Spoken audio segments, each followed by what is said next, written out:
Hello everybody, my name is Ellen Coombs and I help coordinate the Global Education team here at WSPA. As some of the work of the Global Education team, we run courses and we also create educational materials for people to use around the world. Some of these materials include the concepts in animal welfare syllabus that we've been working on. We're also working on it and translating into different languages so it's accessible to more people around the world. For the past 3 months, we've been looking at online learning and creating online educational materials so that we can reach more and more people and teach more people about animal welfare. And we need your help to help us find the best platform available. So why are we looking at online learning? Every year around the world, 52 billion chickens are killed for human consumption and 1.6 billion pigs. People influence these animals all along their lives, from farmers through to vets, all the way through to politicians and those who create legislation on animal welfare, all the way through to consumers and supermarkets. These people all receive education at some point in their lives, and our key target is to make sure that animal welfare education is an integral part of everyone's education. Online learning is already available at WSPA. We have the Moodle, we have the Animal Mosaic, and we have colleagues taking courses with the Cambridge eLearning Institute. We spoke to our digital and comms teams about the audiences that are currently using these courses. So which audiences are using our educational materials at WSPA? There are 20 distinct audiences already using them around the world, and these include WSPA staff, vets, school children, and African farmers. We then spoke to our digital and comms teams about online learning journeys and different people that come and look at our websites. They gave us 4 personas and scenarios. These people come along and use our resources and are all very different. So, what do people look for when they come and look at our websites and using our educational materials? What turns them off? Some people go through an online learning action journey. This can include researching, then clicking through links and following links, then integrating with other people and interacting with other people, and then going through to using our own online learning materials. So we looked at the online learning journey. First of all, we need to attract our audience. We need to make it really exciting and get people wanting to learn about animal welfare. We need various entry points and multiple entry points so that as many people as possible can come along and use our educational materials. So how do we attract attention? We can do advertisements, we can look at apps, we can look at Twitter, Facebook and other social media, and we could also send out emails with links telling people about our animal welfare resources. Our audience could include teachers, could include our peers, or whichever audience is relevant to your own campaign or your own work at WSPA. We need to act and connect with these people. We can do this by creating bite-sized learning courses. These are small 10-minute courses that whet the appetite and get people wanting to learn more about animal welfare. We then can look at conversations and connections. We need to connect with people and get them really excited about learning about animal welfare. And then they'll go on to learn short courses and take actions. We need to engage with them to get them wanting to learn more. And then the shared journey, step 3, peer support, project learning and advocacy are all important here, which then go on to creating in-depth courses or getting people to learn in-depth courses. So we start with bite-sized courses to get people introduced and excited about learning animal welfare. Then short courses, and then in-depth courses where people can really get their teeth into learning about animal welfare and animal protection. So platforms that already host in-depth courses include Coursera and Udemy. We want people to become animal champions. We want them to be excited about learning about animal welfare and move the world to protect animals. We want them to become the change agents. We need to influence them so that they can then go on and influence decision makers and practitioners when it comes to animal welfare. Our staff in our Kenya office have done a hugely fantastic job in getting animal welfare into the curriculum in many countries in Africa. Children there are using online learning already, and we need to catch up with them and start using this technology too when teaching people about animal welfare. So what's already out there? There's loads. You may recognise some of these: Udemy, NovoEd, edX, BrainRush, and Allison as well. So much out there, and we've started looking at these in the past 3 months. So what were our priorities when we were searching through these platforms? We sent out a Google Doc to our education teams around the world and got them to write down different priorities or different criteria that they would look for when wanting to use an online platform. And we gave those a score out of 5. So what came out on top? Ease of use for learners is hugely important. We want a platform to be easy to use by learners. They can find what they want, they can go and search for what they want, they don't want to be put off.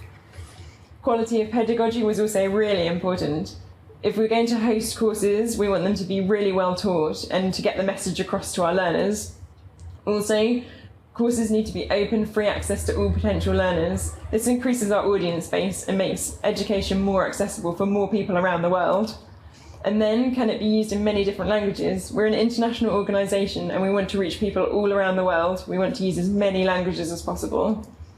Also, does it allow for progression from bite-sized to longer courses? People who get an interest in animal welfare taking bite-sized courses may want to then go on and take longer courses and learn more and more about it, which is fantastic. If you want to take a look at the document that we used, please go along to the link at the bottom of this presentation and have a look there. You can see it in more detail. You can have a look at the scores and you can also look at the criteria that scored slightly lower. So where do we start? We started with this rather scary looking document. I've blown up the top of the document so you can have a look at the different sections. First of all, the platform, so just the platforms and the sites are down the side. Then we looked at who was going to have a look at that platform, and then was it worth looking at? Was it worth taking further and having a look at it in more detail? We looked at the pros and cons. If the platform received an X, we didn't take it further. If it received a Y, then we took it further and started looking at it in more detail. This is the next document that we looked at when we were looking at them in more detail. So the platforms that received a Y on the last document were then taken forward to this one and looked at. On this one we looked at the courses along the top, the sites along the top. We looked at different criteria, including, was it open free access to all? This is hugely important. We looked at ease of use for learners. We looked at whether mobile Android devices were available for courses. And we also looked at whether courses were available in multiple languages as well. From this site, we took about 7 or so platforms forward.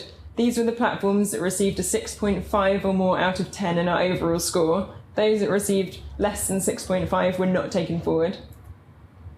We came across this graph at the same time, which is fantastic, a really nice graph. On the y-axis you can see average course duration, and on the x-axis you can see number of courses. So for example, let's have a look at Khan Academy down at the bottom.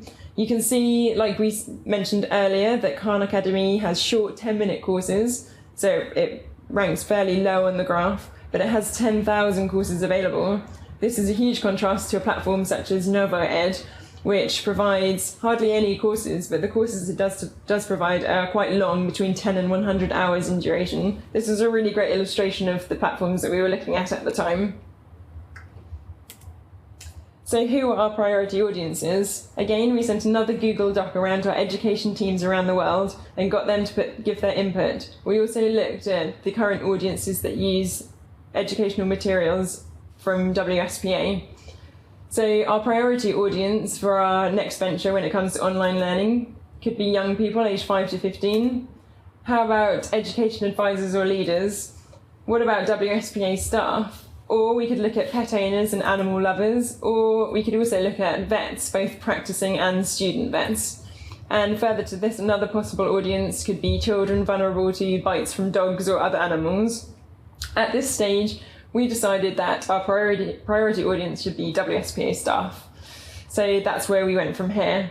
Again, this was a Google Doc, so you can take a look at the link at the bottom of this slide and you can look in more detail at the other audiences and how we graded them and rated them and how we decided on our priority audience. So where are we now? These are the platforms that made it through from the last document and through our selection process.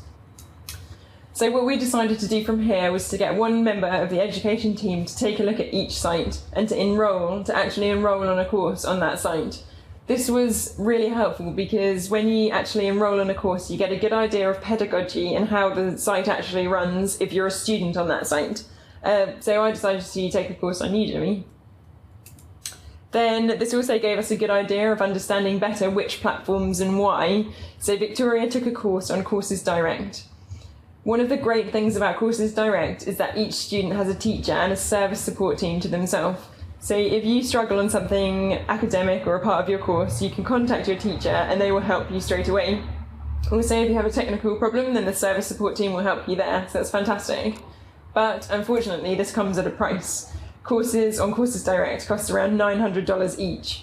And then, further to this, Courses Direct is quite English language focused. There are no other languages available on the site.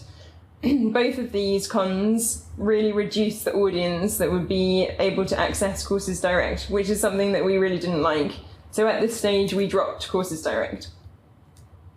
Then we have NovoEd, which Roy has been looking at. A really great thing about NovoEd is that it has collaborative peer-to-peer learning. You can go into the forum, into the community forum, and chat to people who are taking your course as well. So it's a bit more like being in a classroom, which is really nice. It makes you feel really involved. One of the negatives about NovoEd is that it's currently fairly limited in course number. And again, it's limited in language availability, severely cutting down the audience which attends that site and which goes along to that site. We didn't like this idea of cutting down accessibility to all, so at this point we decided to drop NovoEd as well. We're also still looking at Udemy, Coursera, Allison and course sites. So first of all, Coursera, it's a really professional looking site, it's really user friendly and it has high affiliation with some great universities and schools.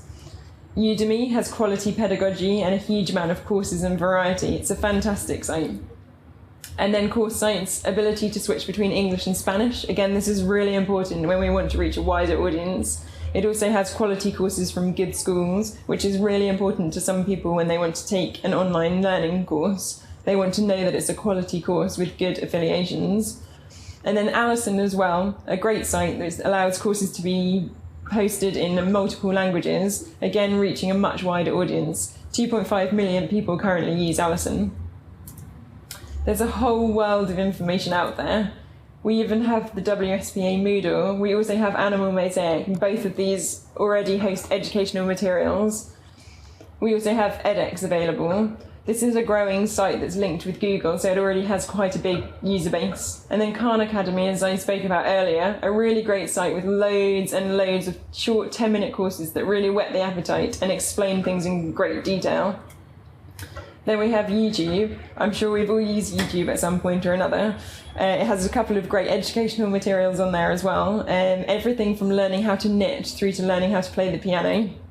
And Brainrush, another great site that teaches people through using games. This is a really popular one with young people, where gaming, it can make learning really fun. So what next? We need to establish our key target audiences.